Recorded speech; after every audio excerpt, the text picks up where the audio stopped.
Olá a todos! Hoje eu trago um vídeo diferente, uma refutação de um conteúdo bem polêmico, o vídeo Garou Cósmico vs Barba Negra, do canal Karma Op, onde ele tenta provar que o Barba Negra venceria o Garou Cósmico. Uma ideia que, apesar de refutar, seja quase como chutar cachorro morto, o Karma tenta dar profundidade aos argumentos.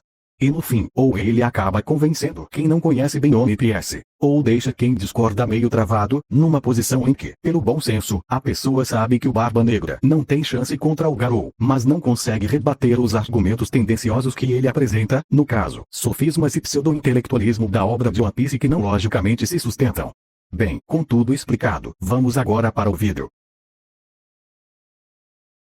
Algo que sempre é levado em consideração sobre o Garou é sobre a radiação cósmica, pois ele emite passivamente radiação, matando humanos comuns ou personagens sem resistência a isso apenas estando perto deles.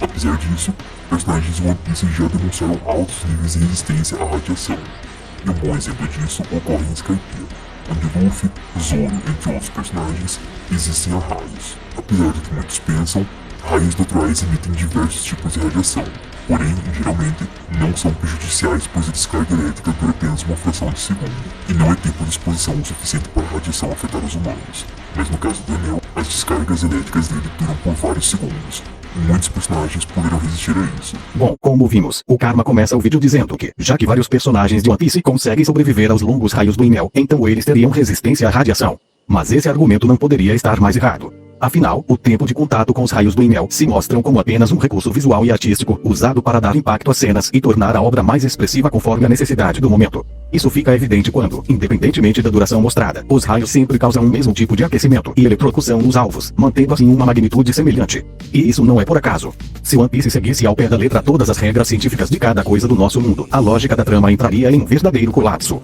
O Enel, por exemplo, teria que utilizar apenas de ataques longos, o que claramente não acontece e nem poderia acontecer. A prioridade do Oda é explorar o potencial artístico e dramático do seu poder elétrico em seu projeto, algo que contribui muito mais para o mesmo do que uma tentativa inútil de seguir leis científicas que, nesse contexto, só limitavam e destruiriam o sentido narrativo. E isso é bem normal. Quando um autor decide aplicar conceitos do nosso mundo em sua ficção, ele só faz isso se tal elemento colaborar na qualidade da história. Então é natural e necessário que certos detalhes técnicos, inúteis e inadequados fiquem de fora ou sejam ignorados por conveniência. Outra evidência clara contra essa ideia de radiação é que os ataques do Enel não possuem o mesmo calor, a mesma cor, nem os mesmos volts dos raios naturais. Agora o Goro no Mi funciona muito mais como uma fruta da eletricidade, que apenas representa o raio ou relâmpago de forma simbólica, e não como algo estritamente idêntico aos fenômenos físicos reais. Mas mesmo ignorando tudo isso, ainda é forçado demais supor que a radiação seja um fator científico embutido na eletricidade do Enel. A própria obra nos mostra que os humanos comuns de One Piece, e que resistem aos ataques dele, são realmente tratados como pessoas comuns.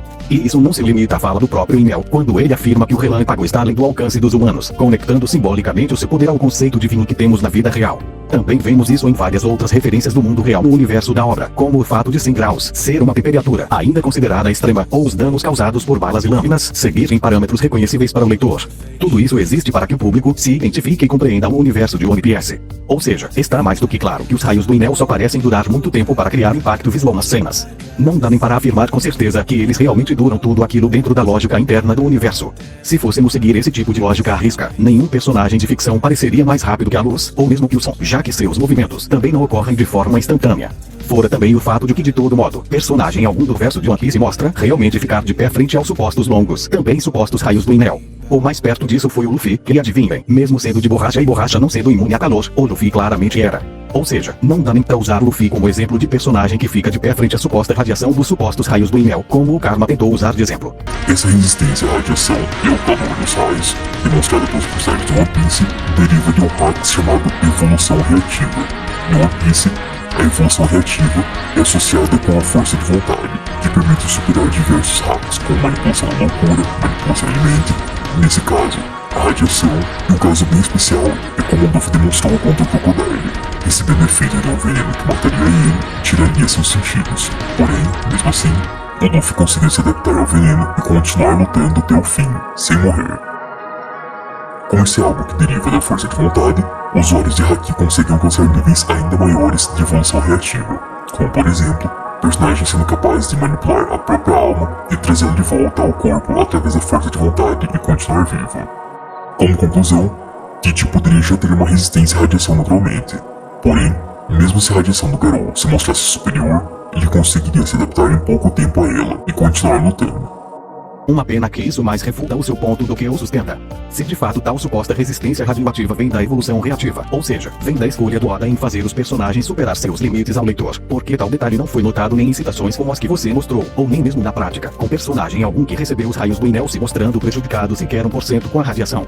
E essa situação só piora quando no arco do Enel tal suposta evolução reativa não atuou em nada com relação à resistência aos raios do Enel. Os personagens seguiam sofrendo com a alta voltagem e o alto calor das técnicas, como o único imune a tais coisas sendo Luffy, e por isso que ele o derrotou, por ser o inimigo natural do Enel, que detinha um poder que estava o arco todo, sendo enfatizado como invencível. E sobre o buraco negro de Tite? Como eu mencionei antes, o buraco negro de Tite demonstrou funcionar como um buraco negro real, e foi citado diretamente no Magazine 10, onde é dito: vários fenômenos naturais únicos encontrados no mundo de One Piece. Esses fenômenos não são todos fantasia e outros semelhantes podem ser observados no mundo real. Essa seção descreve 2 fenômenos naturais que ocorrem no mundo real, ou seja, é afirmado diretamente que o buraco negro dele é um fenômeno real. A Magazine não citou que o poder do Barba Negra é um fenômeno natural que pode ser observado no mundo real, mas sim o buraco negro do nosso mundo, que foi o que a Magazine explicou ser um fenômeno natural que ocorre no nosso mundo. No entanto, tal Magazine não apenas trata tal fenômeno real como apenas algo parecido que existe no nosso mundo, mas também exalta a capacidade destrutiva do Barba Negra através do seu feito de engolir uma cidade inteira. Algo que inclusive está deixado explícito no mangá, onde não apenas se exalta tal capacidade destrutiva, mas o próprio Barba Negra deixa claro que esse é o seu poder máximo. Enfim, no geral, a Magazine apenas usa do buraco negro real para representar a característica de gravidade do buraco negro de Cash, e apenas ela. Tanto que o próprio Barba Negra deixa explícito que há uma diferença entre as características destrutivas da sua fruta do terremoto e da sua fruta da escuridão, onde a fruta da escuridão nunca foi realmente destacada por seu poder massivo e destruidor. Ao invés disso, ele sempre foi apenas destacada como uma fruta que absorve os poderes de outras Akumas no Mi, e por isso é tão especial. Inclusive, o próprio Barba Negra cita que tal característica de sua fruta acaba com os usuários de Akuma no Mi super confiantes. Ou seja, ele deixa implícito que sua fruta não é como as outras frutas tão poderosas. Uma citação que se conecta no Mr. Tree, onde é deixado claro que nos combates de One Piece o foco é a estratégia e não em poder bruto, que mesmo tal havendo, não é tão absurdo a ponto de ser invencível frente à estratégia humana. Algo que faz total sentido com a estrutura narrativa de One Piece, que aborda justamente um mundo pirata, ou seja, um mundo baseado em um universo estratégico e humano. E é essa abordagem que adapta cada fruta a seu nível a fim da conveniência à trama. Por isso que, independente de sua grande variedade, elas não se desequilibram, nem mesmo referente às frutas zoas que, ao invés de disparar fótons ou criar buracos negros, apenas aumentam levemente os atributos físicos do usuário, e ainda assim não são frutas consideradas como inferiores. Tais atributos que sabemos que não são absurdos também por coisas como a existência de citações apontando um nível além do humano como absurdo. Mas também com o fato dos tiros de armas de fogo serem sempre úteis. Com um perfeito exemplo, mesmo sendo Barba Branca de Marineford, que mesmo sendo confirmado como estando tão doente que mal conseguia reagir a humanos normais, e tendo se machucado para centenas de coisas com velocidades humanas, ainda não era nem de longe uma tartaruga perto dos mais poderosos que estavam ali, algo que na verdade nem os figurantes eram. Mas enfim, o que importa é que o nível de One Piece não está e nem poderia estar abismalmente acima do humano, caso contrário seria contra sua narrativa e história, e portanto, o que a obra é. E portanto, tal padrão simples também adequa e balança cada fruta para se encaixar na história, e por isso que a Yami Yami no Mi não trabalha com um poder massivo e ofensivo igual a Gura Gura no Mi, o que também faz sentido quando a gente se lembra que sua escuridão foi colocada apenas como uma fumaça negra, algo que não tem nada a ver com um buraco negro realista. Ora, a questão é, o Garou poderia copiar os poderes de Tite? A resposta é, alguns. Ele não pode copiar diretamente a própria Akuma no Mi, já que o fluxo de energia do universo que ele compreende se trata do próprio universo dele, enquanto Akuma no Mis são criadas pelo desejo das pessoas e agem diretamente no DNA, ou seja, é um poder específico do verso. E como expliquei em outro vídeo sobre verso neutro, a equalização de energia não é aplicável quando se tratam de funcionamentos diferentes. Apesar disso, o Garou poderia sim copiar tanto os buracos negros da Yami Yami no Mi, quanto os terremotos da Gura Gura no Mi, que são fenômenos naturais. Mas seguindo a mesma explicação, ele não pode copiar Haki, que é um poder que vem da força de vontade do usuário e depende do nível de força disso. Sim, ele poderia copiar diretamente tanto o Haki quanto as frutas do Barba Negra. Não importa como tais foram materializadas para se tornar energia ou frutas. Se elas deixaram de ser um conceito abstrato e passaram a ser um poder direto existente no universo, logo, sim, elas já fazem parte do fluxo do universo, e portanto, seriam forças que o Garou cósmico teria acesso e conseguiria, portanto, não apenas se adaptar a diretamente ele, mas também copiar em uma versão que cada vez se tornaria ainda mais poderosa. Onde, embora em One Piece as frutas podem se aprimorar, nem de longe é de forma tão rápida como o que Garou é capaz de fazer. E nesse caso do Garou só compreender o fluxo de energia do universo dele simplesmente não é compatível com o método Poverscaling. Afinal, a partir do momento que a gente considera um cenário onde dois personagens diferentes lutam, já considerarmos ele como propício aos personagens conseguirem pelo menos conseguir lutar. Afinal, seguindo essa lógica, o hack também não seria útil fora de seu universo. Afinal, não teria mais os mesmos conceitos metafísicos narrativos do seu universo que o permitiriam liberar a partir de suas emoções. O mesmo também com sua Akuma no Mi, onde como suas propriedades só são compatíveis com One Piece, elas apenas as não liberariam nada, já que até os terremotos e os buracos negros de qualquer outro universo são diferentes dos de One Piece, já que poderiam ser gerados por outros criadores e só isso mudaria tudo. Claro que equalizar energias não é certo, porém, não se deve negar para esse cenário de batalha uma característica tão marcante do personagem do Garou Cósmico, que é a sua habilidade de copiar. De todo modo, o cenário do Poverscaling já é hipotético por si só, estando analisando personagens que não existem fazendo algo impossível, que é lutando fora dos seus universos, que por si só já tiraria todas suas características que só existem por causa da narrativa dos seus universos. Então é óbvio que em consenso geral, o cenário do Poverscaling deve se guiar a partir do que cada personagem apresenta e do que ele verdadeiramente é e o torna ele. Por isso que a personalidade dos personagens é algo crucial para implementar nos combates. Sem ela, não é um personagem. Mas enfim, o que importa é que sim, para uma análise adequada e boa devemos analisar o Garou como portador sem o conhecimento do fluxo do universo da batalha. Caso contrário, ele não poderia usar para nada por não estar mais no universo dele, algo que inclusive até o Karma Op mostra achar um absurdo. Esse nível de energia se encaixa no nível Estrela Grande. Em contraponto, novamente, Teach consegue alcançar uma energia bem próxima com sua Gura Gura no Mi. Como eu já expliquei em vários outros vídeos, o planeta One Piece é absurdamente maior do que a Terra. E por cálculos, o GBE do planeta, que é a energia de ligação gravitacional, que pede de ser destruído, é de 5.8 vezes 10 elevado a 44 joules. E como a Gura Gura no Mi já foi citado várias vezes como sendo capaz de destruir o mundo, inclusive pelo próprio Teach, ele consegue liberar essa energia, inclusive de forma casual. Tanto Teach quanto Garou alcançam casualmente esse nível. Você só esqueceu de um pequeno e verdadeiramente essencial detalhe: o contexto de destruição da Gura Gura no Mi. O fato é que tal interpretação de que é uma destruição inteira do planeta de One Piece é extremamente enraizada e ilógica. Destruir algo nem de longe implica apagar por completo, mas sim arruinar ou demolir. Ou seja, assumir que o fator de arruinar ou demolir um planeta implica uma destruição cósmica e extremamente complexa dele é uma grande falsa dicotomia, tendo em vista que demolir ou arruinar o planeta, principalmente dentro de um contexto de história complexo e social como o de One Piece, pode muito bem significar uma destruição geológica, uma destruição que o desestrutura e o torna inabitável e arruinado. Onde, diferente do que alguns pensam, Sekai pode muito bem se atribuir a contexto de mundo social. Algo que faz total sentido com esse caso do Barba Branca, onde os balões de fala anteriores do balão de fala do Sengoku afirmando a capacidade de destruir o mundo do Barba Branca, ou seja, os balões de fala que deram base e desenvolvimento para tal fala do Sengoku, estavam tratando Barba Branca não apenas como uma ameaça que poderia derrotar todos eles, derrotar a fortaleza da justiça da marinha que protegia os mares e o mundo inteiro por 1000 anos, ou seja, derrotar o mundo inteiro, mas também como um homem terremoto, onde, como sabemos, com um terremoto em escala global como ele é capaz de fazer, o mundo certamente seria arruinado e demolido, ou seja, destruído. E o que sustenta tal fala é outra fala dos marinheiros, sugerindo que mesmo sabendo de tal poder supostamente planetário do Barba Branca, não esperavam que ele poderia convocar terremotos além do normal. Mas enfim, além de tudo isso, na página posterior dessa fala do Sengoku frente ao grande poder do Barba Branca, do Flamengo se impressiona com o maremoto que o Barba Branca causou e exaltou a partir disso que ele continuava como o mesmo pirata lendário de sempre.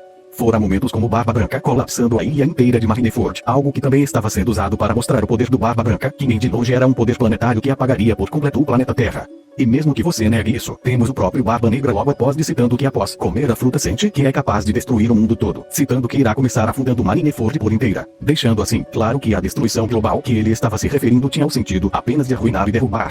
Além disso, o Barba Negra também já em uma citação desconectou a característica de reduzir as coisas ao nada característica da Gura Gura no Mi. Com ele antes de tal citação, dando exemplo do que cada fruta é capaz de fazer, onde, enquanto a Yami Yami apenas absorvia as pessoas, a Gura Gura causava destruições massivas. E quando todos presenciaram tal novo poder do Barba Negra, foi questionado o que iria acontecer com o mundo, e adivinhem, eles usaram como base justamente as ruínas que Marineford estava como base para tal fala. E essa situação só piora quando não sabemos nem mesmo o tempo em que Barba Branca realizaria esse feito. O máximo que temos é a citação vaga de um figurante sobre ele abrir sua loja amanhã caso o mundo existir até lá. Uma citação que não preciso nem dizer que é extremamente vaga. Mas enfim, o que importa é que tal conceito de destruição global do Barba Branca tem apenas o contexto de destruição social e estrutural do planeta. Algo que é na verdade comum One Piece, já que temos literalmente a Pluton Poseidon, que sabemos que não possuem um poder planetário tão absurdo, tendo menção de serem capazes de destruir o mundo no contexto social. Onde no caso da Poseidon inclusive, é citado que ela é o poder mais temido do mundo, devido a tal capacidade. O que já refuta tanto a Gura Gura no Mi quanto a Yami Yami no Mi possuírem uma capacidade destrutiva planetária. Bom, enfim, em resumo, o Barba Branca destruiria o mundo apenas em um sentido social e geológico, o tornando inabitável, e não em um sentido literal e extremo. Isso por One Piece não ser uma obra que trabalha com acontecimentos poderosos sem mais nem menos, mas sim, acontecimentos que impactam a história de forma complexa, ligados à proposta pirata e simples da obra, onde sabemos que por isso que a obra, principalmente no arco de Marineford, sempre se referia ao mundo no contexto importante, o social, e não no contexto de destruição cósmica, algo que não faz absolutamente nenhum sentido, pois logicamente não há motivo algum para o usuário da Gura Gura não ir destruir o planeta. Fora o fato de que tal fruta deveria ser mais enfatizada e procurada pelo mundo igual as armas antigas são, algo que claramente sabemos que não é o caso, sendo ela tratada apenas como a fruta do terremoto. Enquanto isso, em One Piece, a velocidade da luz é quebrada desde cedo, desde o Platinum Skip, com personagens casualmente e consistentemente esquivando de Photons e vários outros ataques com velocidade da luz. São citados tendência à velocidade e etc. Claro, com One Punch Man, a velocidade da luz também chegou bem cedo, em feitos como do Saitama citando da Lua até a Terra, feitos do Flash, do Horus, etc. O diferencial de One Piece são duas coisas. A primeira é que dá para calcular feitos com base na velocidade de percepção, já que o hack de observação tem várias citações só, ou seja, Speed of Light, o que permite calcular bits e usuários de hack de observação a partir da velocidade da luz, enquanto em One Punch Man, por exemplo, acabaria recaindo como um impedimento de cálculo.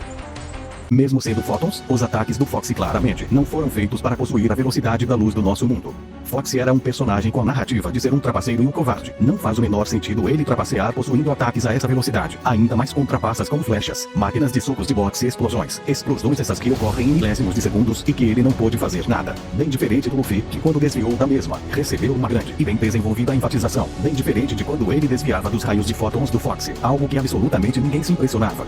Além disso, Luffy já comparou os raios de amor da Hancock com os raios de Photons do Fox, sendo que ele já comparou a velocidade da flecha de amor da Hancock com balas. Mas enfim, de todo modo anteriormente eu já desenvolvido porque é burrice literalizar frutas absurdas. Mas para concluir esse ponto do Fox, temos o Barba Negra tratando raios de luz, chamas e balas como ameaças parelhas a ele. Algo que não faz sentido assumindo que em One Piece o elemento influencia na velocidade das técnicas, já que os raios de luz foram postos em um mesmo contexto de arsenal de combate do que coisas com velocidades comuns e humanas. Mas enfim, a partir do momento que os poderes elementais são tão diversos e claramente não estabelecem disparidades, já se torna totalmente errôneo afirmar que eles determinam a velocidade das técnicas. Mas enfim, em relação a essa citação do Barba Negra, é também de se notar que quando em outro contexto ele se refere à velocidade da luz realista, ele a trata como algo absurdo, já que cita que até ela não pode escapar da sua gravidade. Onde além de reforçar o fato da velocidade da luz realista ser algo absurdo para os padrões do One Piece, também reforça a presença de tal padrão humano que eu desenvolvi anteriormente. Mas enfim, já agora com relação à citação em entrevista do Enel, como o contexto dela é como o fã faria para derrotar o Enel, e não o contexto de um personagem com atributos físicos montados para vencer o Enel. Tanto é que no final Oda ainda afirma que caso aquilo não funcionar, era para o fã sair correndo, pois o Enel é muito forte. E juntando isso com o fato de que já há na obra um método de desviar dos raios do Enel, que no caso o que a Nami fez de desviar antes do ataque ser disparado, dá pra facilmente dizer que quando Oda fala para o fã pular na velocidade da luz, ele estava se referindo a pular o mais rápido que conseguir, portanto, em uma grande velocidade. Mas enfim, para analisarmos a validez de uma escala de poder em inverso, o que devemos ter em mente é a sua estrutura lógica, onde, se de fato ela está implementada de forma séria na obra, sua lógica interna também obviamente precisa ser séria. Algo que não é nem um pouco o caso de One Piece. Onde primeiro, temos o fato delas serem vagas e apenas supostamente trabalhando com a literal e exata velocidade da luz, algo que não faz sentido principalmente se sua intenção com isso é fornecer valores de poder sérios a seu verso ao invés de apenas citações descontraídas e vagas apenas exagerando para gerar emoção no leitor. Segundo, temos o fato delas não serem relevantes para a própria obra, e isso não apenas pelo que eu já expliquei do padrão humano, mas também com coisas como a velocidade de combate de 200 km por hora do Gazeleman sendo tratada como algo rápido. As designações em One Piece que existem para expressar conceitos únicos e exclusivos, usando do conceito de velocidade supersônica para se colocarem como rápidas. Enel bloqueando um ataque do Viper com uma técnica supersônica. Enel tratando a velocidade do relâmpago como algo superior aos humanos. Luffy desviando de uma explosão em milésimos de segundos e sendo notado por isso.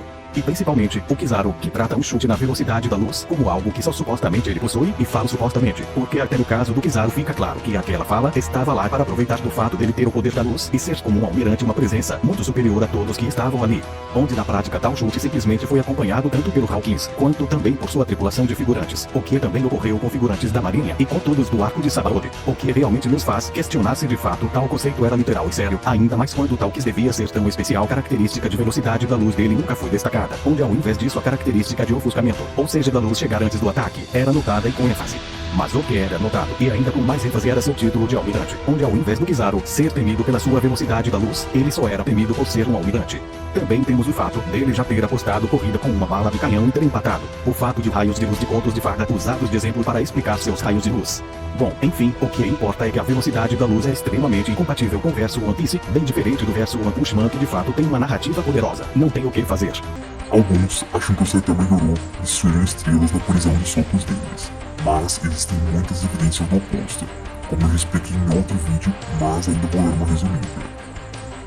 Primeiramente, que é um fato que ele não destruiu estrelas, apenas distorceu o espaço e dispersou os fótons, pois simplesmente nessa mesma direção, onde vemos a energia sendo disparada, mais tarde vemos a mesma direção na visão do Garou, e vemos que as estrelas estão todas lá, não houve destruição alguma. Essa é a mesma direção em que essa borda de energia maior. O soco dele foi direcionado por conta do ângulo do que é presumidamente a espinha dorsal de Deus na parte de trás da Lua, e do fato que esse painel é o ponto de vista do Garou olhando para a Terra na direção de Júpiter, além de que podemos ver que essa borda da energia não está realmente se expandindo. Outro ponto bem importante é que se eles tivessem realmente destruído estrelas, nós continuaríamos vendo o céu estrelado, pois levariam milhões de anos para a luz final das estrelas chegarem até nós, o que significa que, independente de qualquer coisa, não tem como essa imagem provar alguma destruição, pois o céu não deveria ter um rombo caso eles realmente tivessem destruído, e esse rombo só indica a distorção do ataque causada pelo ataque deles. Eu realmente acredito que nem o mais fiel e influenciável seguidor do Karma acreditou nisso que ele falou.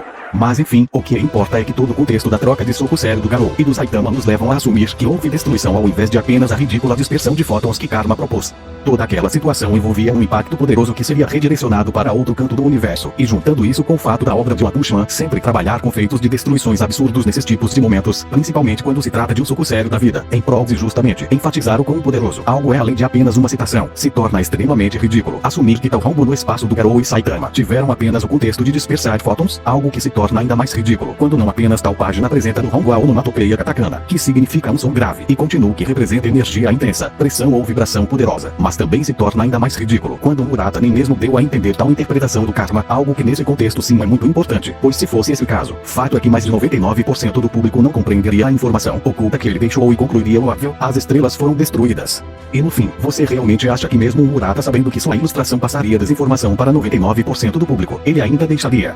Isso é o auge do ridículo e do absurdo. Mas enfim, com relação em uma página as estrelas não aparecer, é simplesmente questão do Murata ter depois de um tempo esquecido de tal detalhe e ter focado apenas na luta do Garou e do Saitama. E a verdade é que na viagem no tempo do Saitama, dá pra ver o rombo nas estrelas que o Saitama e Garou fizeram, junto de inclusive nebulosas, que são restos de estrelas destruídas. Outra coisa bem forte é os multiplicadores de One Piece, o que torna inconsistente a velocidade aumentar com o decorrer da obra. A escala de velocidade é algo que precisaria se estender demais, pois são muitos feitos e multiplicadores, mas só de pegarmos o feito do Luffy da Expedição do Flamengo, por exemplo, sendo capaz de superar a velocidade de percepção som do Haki e dando blitz nele em uma distância de 4 km, podemos facilmente calcular a velocidade do Luffy em seu Gear 4 para 4.827 vezes a velocidade da luz através da fórmula da velocidade. E o Teach, logicamente, já era muito superior ao Luffy e do Flamengo nessa época, sendo capaz de superar o Lau atualmente. Então, vamos apenas usar isso de base. Além do fato que desenvolvido o padrão humano e pirata ir completamente contra o conceito de um personagem ter uma velocidade de reação milhares ou milhões de vezes superior aos outros. E também o fato da velocidade da luz não existir em One Piece. Há também o fato de que Luffy Gear 4 claramente não era centenas ou milhares de vezes mais rápido que o do Flamengo, como o Karma Op prega. Eles na verdade eram claramente equilibrados. Se isso é um cálculo de multiplicadores consistentes, acho que eu realmente me enganei sobre o significado da palavra consistente, pensando que fosse algo sólido, coerente e não contraditório, mas enfim, e é com essa grande pérola do Karma que finalizo esse vídeo. Se gostou, deixa o like, é apenas um clique que ajudará ao desempenho desse vídeo.